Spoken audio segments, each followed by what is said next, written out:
Приемното оделение на инфективна во Гостивар е полно. Доаѓаат постојано граѓани со препознатливите симптоми, диареа, повраќање, а по некои со температура. Што се однесува до хоспитализациите, повозрасни граѓани не се хоспитализирани, но хоспитализирани се 3 деца, но поради обсервација, односно докторите ги следат во случај да не дојде до одредена дехидрација. Покрај тоа, здравствените власти спроведуваат и епидемиолошка анкета, па апелираат до граѓаните да одговорат на истата, пошто и ќе се знае дали има потреба да се прогласи епидемија во Гостивар. Нема бактерија. Тука се кажува дека има акутна инфекција, што покачени се малку леукоцитите, 10.000 и 12.000 тука. Немаме други параметри покачени.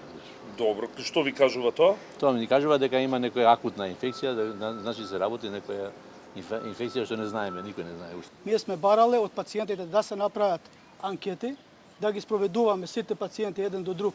Дали користеле иста вода, дали биле во ист регион или каде се насочени повише ситуациите, пациентите. Според првиот човек на здравството, мала е веројатноста на 1000 луѓе да јаделе на исто место, па оттаму смета веројатно дека причинител за состојбата во Гостивар е токму водата, но вели да не се избрзува со заклучоци. Веќе се работи на оние примероци кои што беа подигнати од водата, па тие да утврдат и детерминираат точно што се случува со водата на Гостивар. Ова трае веќе 4 дена.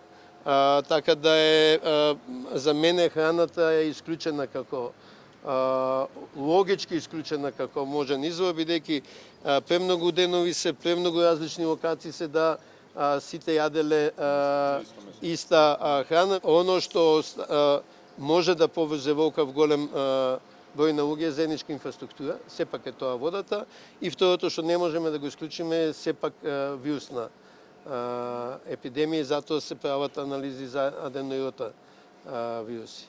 Градоначалникот Лимани во моментов не е во Гостивар, но писмено ни извести дека се работи на расчистување на состојбата, воедно и упати апел до граѓаните да ја почитуваат забраната за користење на вода која ја препорача Агенцијата за храна и ветеринарство, воедно и понатаму стои на ставот дека нема никаква грешка кај комунална во Гостивар. Од друга страна, премиерот Мицкоски вели дека е шокиран од она што се случува, дека сите институции се на терен и најави дека одговорност ќе има. Во овој момент сите институции се на терен, се превземаат мерки, се испитуваат мостри од водата и имаме процес кој што го води и обвинителството. Јас мислам дека многу скоро ќе се излезе со информација за тоа што се случило, кој е тој кој што дал наредба тоа да се случи, и се разбира дека ќе има одговорност, нема така да помине случајот.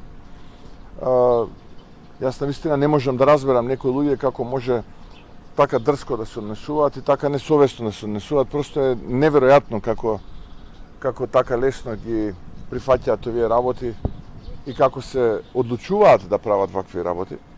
За мене ова е се шокантно и просто со неверување е сето ова кое што некој таму го направил, но ќе има одговорност, разбира, и таа одговорност нормално понатаму во рамките на судски процеси ќе треба да се констатира.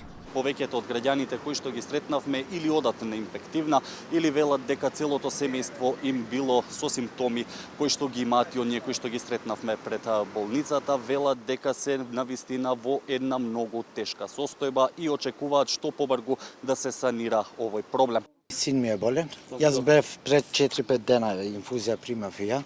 Сега син ми е готовен со инфузија да примам. Вчера го имав внуката, завчера бев ја, пред 3 дена син ми, невестата и така. Па скоро сите. Не само семејството, него сите овие пријатели што познаваме, што издегуваме на кафе, скоро сите. Значи, оној податок што кажуваат 1200 луѓе само. Тоа 1200 луѓе може на дневно ниво да биде. Како се сноѓате? Од каде пиете? Како готвите? Па готвиме, купиме вода од маркетиве. Што правиме ништо, купиме вода на готово со бурени тие. Исто тоа куваме, исто тоа пиеме. Вчера инспекциите кои што излегоа на терен утврдија на диво приклучена пумпа која во питката вода вбризгувала вода од Вардар. Институтот за јавно здравје подигна и мостри, се очекува за 48 часа од подигнувањето да бидат соопштени и резултатите и точно да се знае што се случува.